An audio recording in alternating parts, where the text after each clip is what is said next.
participants and audience.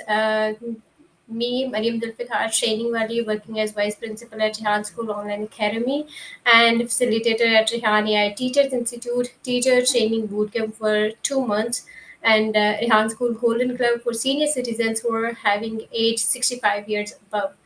Today, I've honored. I have a very prestigious guest in my studio, to whom I'm going to conduct a very beautiful conversation. So let's welcome him, and I'll introduce him. I'm very excited to introduce William Strealy, a skilled full stack web developer with 5 years of experience in the tech industry. William is now venturing into product development with the first ever web based chat coding assistant and specially designed to support Roblox game developers. So it's really going to be blockbuster for those who are very kind of interested people and the young generation that are keenly playing the Roblox. So that will be really, really amazing for all the participants, those who are kind of the very passionate about this kind of the gaming. So let's welcome him and let's start the podcast with him. So hello, Mr. William. How are you? How are you doing? Hello, hello. I'm doing really well. How are you doing? I'm great. Thank you so very much for asking. So, I really request to you, please add more about you and regarding your introduction, so me and my audience can know about you more and more. Totally. So, like you mentioned, I'm building this web-based coding assistant. You named it perfectly, and it's built specifically for the Roblox ecosystem. So it'll read the Lua scripts. Roblox games are programmed in a language called Lua, which is fairly similar to JavaScript or TypeScript in the way that it's written, and have a chat interface which is new to this ecosystem for asking explain this script to me or requesting make this particular change, and it might be able to um, make changes to several different relevant scripts and handle all of these things that are very difficult for someone just getting an introduction to programming to actually uh, understand and make changes to these complex code bases with thousands of lines of code. But hand in hand with building this, I'm also launching a community this Saturday, an online community for young creators on the platform. So one of the problems I see is that now that Roblox is such a mature ecosystem with um, highly skilled professionals making really, really engaging, complex experiences on the platform, um, it can make it seem like there's this barrier to entry to when you're a young person, maybe you're working by yourself or with a small team of young people making something for the first time. It seems like maybe you have to meet some bar, you have to make an experience that has a certain amount of things in it or has a certain amount of content in it or a certain level of polish before you publish, which in some cases might seem like it would be months of work before you have something that's ready to put out there. But I want to make it very clear that you can publish immediately. You can take an example game, make a few 3D models, put a house in it, put a car in it, put a tree in it, and then immediately publish. And then you and your friends can try it out. You can add a script that makes something interactive that keeps track of some points, and you can do this in an hour. You can make something interesting in a day and then immediately publish. This is something I've learned from the tech industry here in San Francisco. If you're building a real startup that you're wanting to generate a business around and make money, don't perfect the thing. Just immediately start as soon as you can, get users so that you can get feedback from the users to see if what you're making is actually useful. One, providing value to your users, and two, something that users will be interested in paying for. And in Roblox, in that case, it would be something users would be interested in sharing or engaging with for a long period of time, or coming back day after day, or building a community around. So my goal is to start in the morning with a fresh experience, maybe have some 3D models ready to go, but no code, and use this tool that I'm making to code an experience from scratch almost to something that's published that we can play together and see what works and what doesn't. Uh, day after day. Day one, we make a game, publish it, it's out there. Day two, we make something else, publish it, it's out there. And then, most of them won't be interesting. Most of them will just be something you can try for 2 or 3 minutes and quit. But we're going to come across something interesting at some point, something that we can build on day after day and grow and advertise and market and iterate on. I'm really excited about starting this.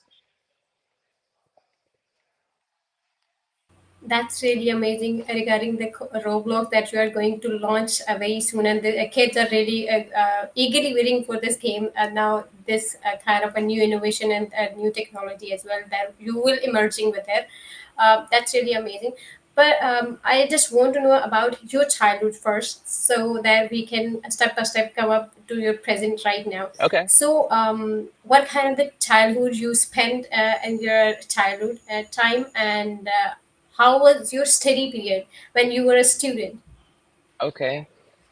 Interesting. So I've never gone this deep personally on an interview or podcast like this.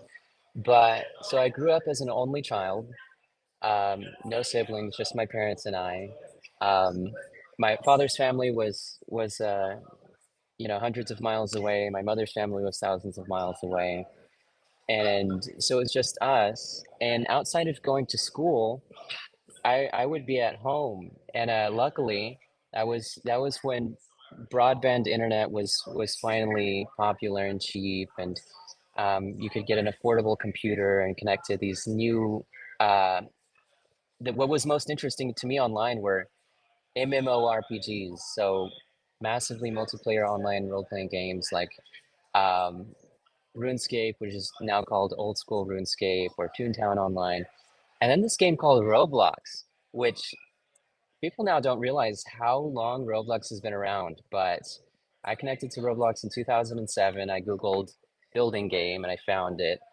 And already it made it really easy for anyone to make a game, which was brand new. I mean, sure, other things existed, but that was the first one that I found, um, where it showed you an interface with some examples, whatever you need, something that you can already immediately publish. Like I said, you can go ahead and publish it instantly and then start making changes and play with your friends and invite strangers you've never met before and friends that you met in real life and friends that you met online to play a game that you made in an hour.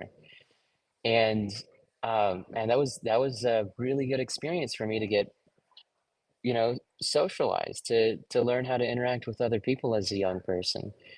Something that I don't think I was getting enough of in real life.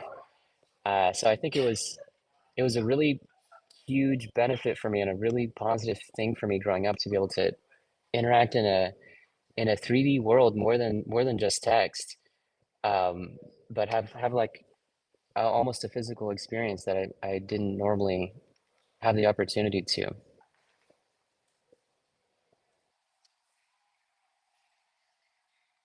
So it means this kind of the e-gaming, as being a single child of a parent, that would be really helpful for those kind of the kids who don't have kind of sibling and social life. So that's really helping for them as you spend your childhood with this e-gaming, and you explore a lot of the connections by this gaming. So that's a very different perspective that you shared with us. Nowadays, before this 1 or 2 years back, in Pakistan, we just consider that the students and the young people are just wasting their time by playing the games, and these e-gamings are not good for their physical health as well as mental health. But Okay. now, this is the very good perspective according to when we are having the games like e-gamings or the any kind of the virtual games. You made different kind of the connection. So, what you learned from your connection that you made virtually, and then gradually, slowly, how your personality diversify with experience, and the changing you observed in your personality as a e-gamer.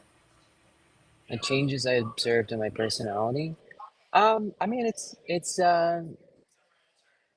just learning how to engage with people, and then once you grow up, you go out in the real world and uh, find these real life experiences that I think are still more engaging than than interacting through a screen like we are right now. And you can take these same skills and connect in real life. Okay, that's amazing. Okay, Mr. William, let's explore about your study period. So, as you were the student, how was your study period? Does it like a very brilliant child at the mirror one, or not interested in the studies, more likely toward the gaming and the sports thing? Okay. So my experience growing up, I loved learning, and from elementary school, I'm not sure how that would translate to the common terminology in the Pakistan school system, but up up to around 10 or 11, if I remember correctly, as elementary school, I found the curriculum very slow and boring. Um, I could sit down with a book that was made for kids, significantly older than me, more advanced reading than I should have been reading, and I would read the book beginning to end. Um, During class, I would take a nap and wake back up and try to deduce what happened while I was asleep, and it just didn't seem like the path forward for me. So I disconnected more and more with the traditional school system, and I would learn through Wikipedia, learn through online video tutorials, online courses. Like now, there's so many good courses on Coursera, Khan Academy, all these sorts of things, and so I didn't see myself later going to college. Um, it didn't seem like the right sort of experience for me, spending the majority of 4 years going through this program. And at the time, it was just starting to become more clear that having a college degree is not a guarantee for getting a job. And um, particularly, I was already very interested in software and programming, and it wasn't necessary to get a job at the time. And it's still not clear that if you start a 4-year computer science program right now, if you graduate in 4 years, is that really the best use of 4 years of your time, even as far as just getting a job or starting a career.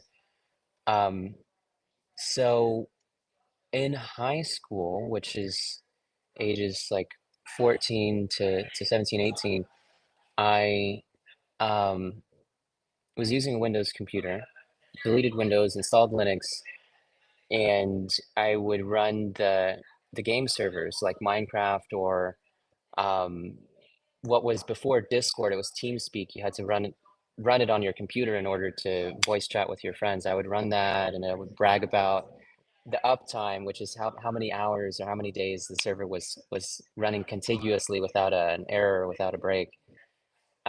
Because it was running on Linux, it was a little bit more reliable than the Windows servers at the time. Uh, and I self-taught C and C++ programming languages.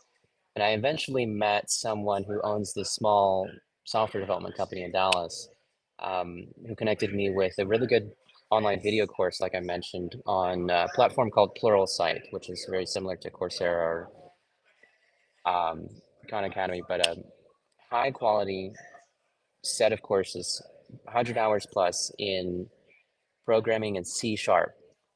Everything you would need, from interacting with a database to making the front end of an application to making the back end of an application. And so instead of going to college, I had this wonderful opportunity to get a job in web development at a small company where you're doing everything, learning everything, interacting directly with the client, getting this really broad experience, which I think is the best way to start. It's just like if you're going to college, I mean, a large number of colleges will allow you to go undecided. So you don't have to pick your major. You take all the prerequisite classes. Maybe you take some classes that you're interested in, potentially majoring in. But you start broad and you learn what you're more specifically interested in, and go forward from there. So I really found that really interested in working directly with the client. There's that human interface where a small business owner has a request that they think could some needs that they think could be met by a piece of software, and then you're the technical expert. You know what can and can't be done, what's easy, what's cheap, what's difficult, what's expensive and slow. And there's this really interesting negotiation that happens when you're um, designing a piece of software from the ideation, from what are the needs, what budget do they have, what is their existing technical solution, what can you integrate with, what are you going to replace, what are you going to build. So going from high school education and a self-taught uh, like slapdash figuring out how to program to becoming effective in providing business value was my journey, and I'm so glad that I was able to do it without going to college. And that's something I want to teach, is that there are these steps, there are these things that you can learn to provide value and earn an income, and you don't have to go to college to do it. This is how every person needs to identify about his or her interests, so that everyone can get the better idea what he has to do in the life, or what he has not to do in the life. Hmm. That's really amazing, and you figure it out very early. Like, you I'm don't lucky. need to Yeah. study, and you need to just figure out lots of different things. How the idea came into your mind, like, you need to go with the Roblox things and have to develop first child coding assistant rather than any other game? Why Roblox first? Okay, so there's a couple of reasons, and I wish I had the specific sources for this, but there's this very broad world of user-generated content, UGC, and I can only speak to two specific examples. There's Fortnite, which has user-generated content and experiences, and Roblox. But the opportunity in Roblox is that they are promoting new small creators. So, like I said, you can make something and publish it and immediately have an audience. There's not going to be millions of users, but you can easily get new users into your game to iterate with this experience. And one statistic they put out is, I think right now, 10 of the top 15 experiences, top in earnings or player count or whatever, were created in the last year, meaning there's a high turnover. You could make something now that soon becomes one of the top 15 experiences, or whatever success metric you want. But these other platforms tend to promote, and by promote I mean the homepage, the landing page. Roblox.com, you log in, you see some recommended experiences.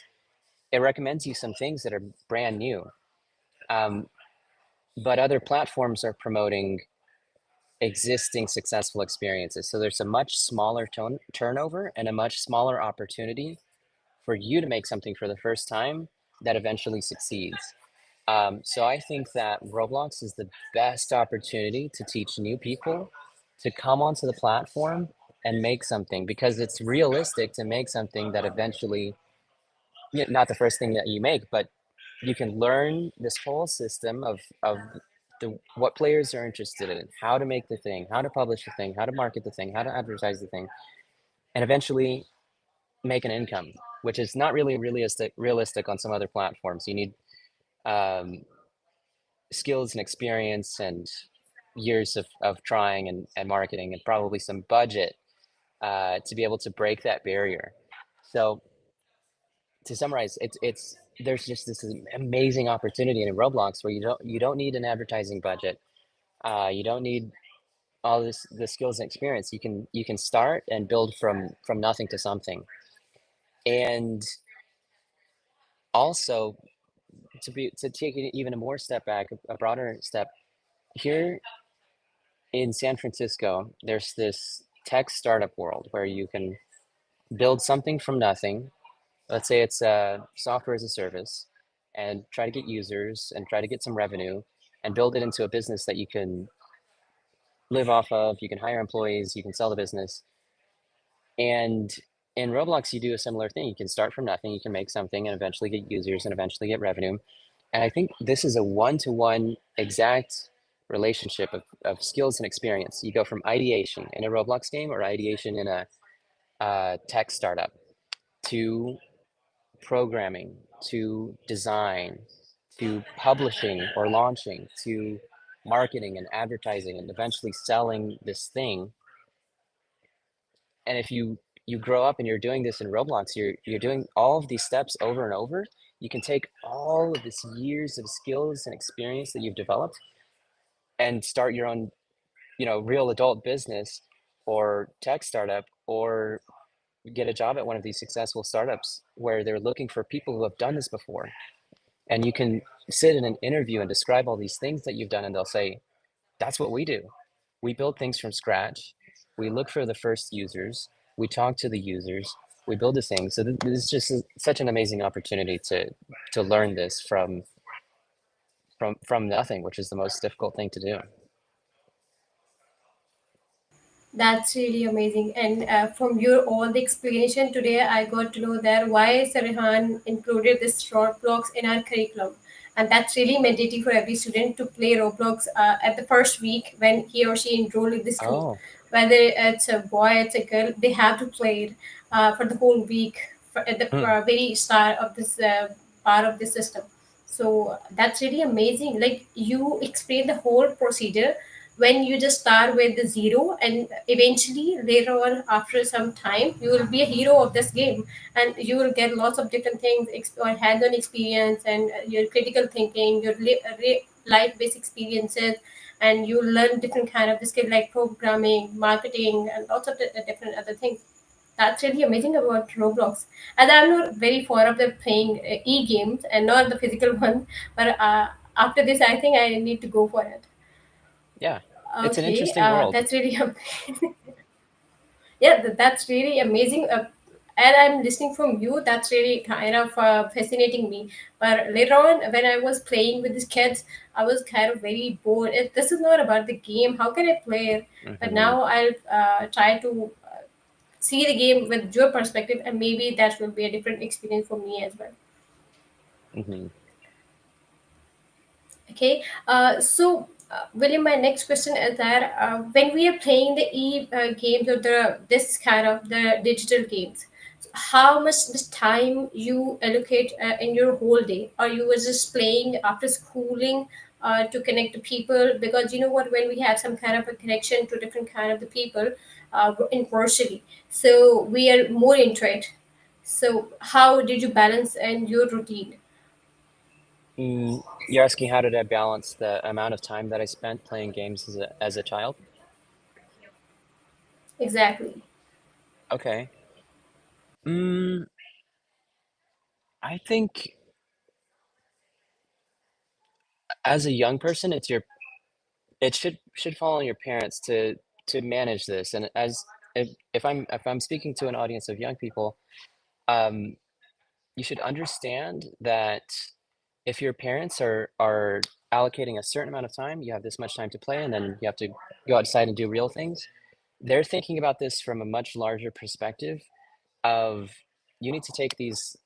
Maybe you're developing some social skills in an online environment, and you need to apply this to the real world, and you need to um, begin broadening your perspective um, to succeed in the real world. Your parents are thinking about what are you going to be doing 5 years from now, 10 years from now. You're going to be interacting with real people in the real life like this, and um, you're eventually going to need to take this extra step. So to actually answer your question, as a kid, I did not balance this. It took me a while to translate these things and go out in the real world. But the earlier you do that, the better. Yes, actually, this is the thing now, because when we are playing some kind of game, there are some kind of the different mission that the targets we have to complete it in the game. Okay. So when we complete the first one, the next one will automatically instigate us to go and play the game for one more hour, and then we complete the Mm, next one, and then we are more much into the game, and we want to play more and more. hmm. So I just want to know that how did you uh, scheduleize the whole thing in your life so that we can help our students as well, because we have a number of students who are very passionate about this Roblox game, and we have right now we are just allocating 1 day for this game. But because we have 1 year older students and 6 months older students, but at the start of the period they just have to play for 1 week this whole game, and lots of the students are just join the class because of that. We Mm, are just want to play the game, not other things. So how we can go for it, and how we need to compensate with other things. okay. So I think one way to think about it is there's content consumption and there's content creation. So I mean, of course, consuming content is more entertaining, it's easier, it's a directed experience, but how do you take a step back and practice creation, which is slower, more intentional, less extrinsically rewarding? And how do you learn this process of getting the intrinsic reward of creating something, which can naturally balance the time between playing and creating, or playing a digital game or interacting with real people in the real world.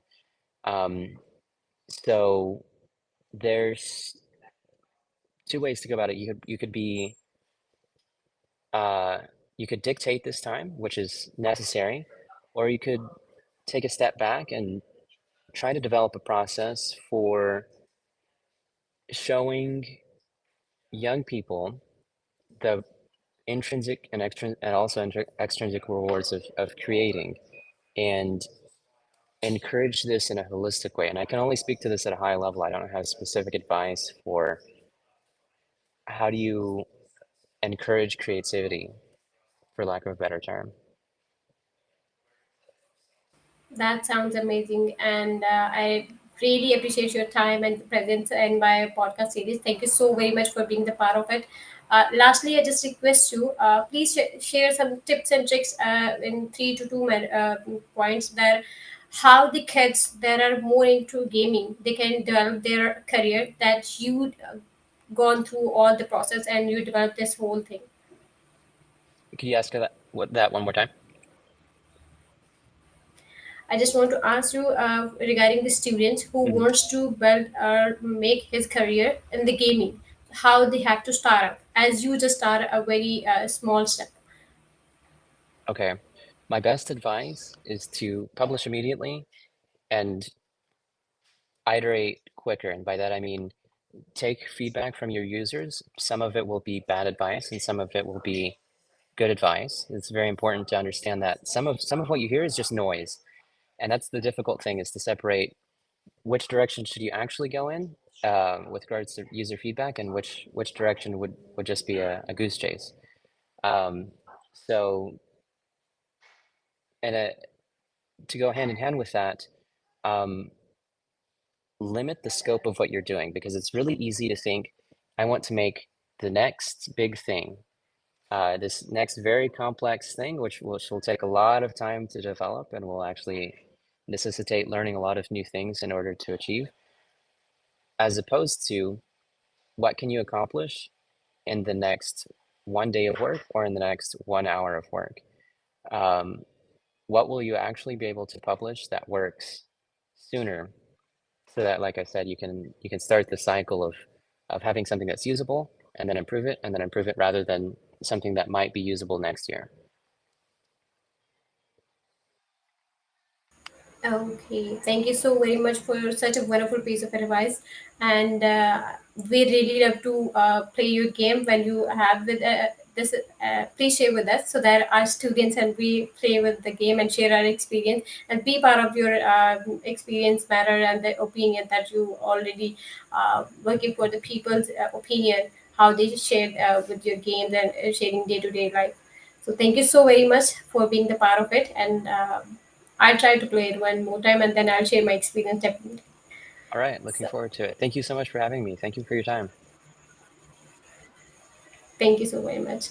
Thank you so much, wonderful audience who are watching me and William live on my YouTube channel and LinkedIn, named as Maryam Zulfiqar Trainingwali. I'll be right back with an amazing and prestigious guest one more time. Till then, take good care of yourself. Allah Hafiz. Good night.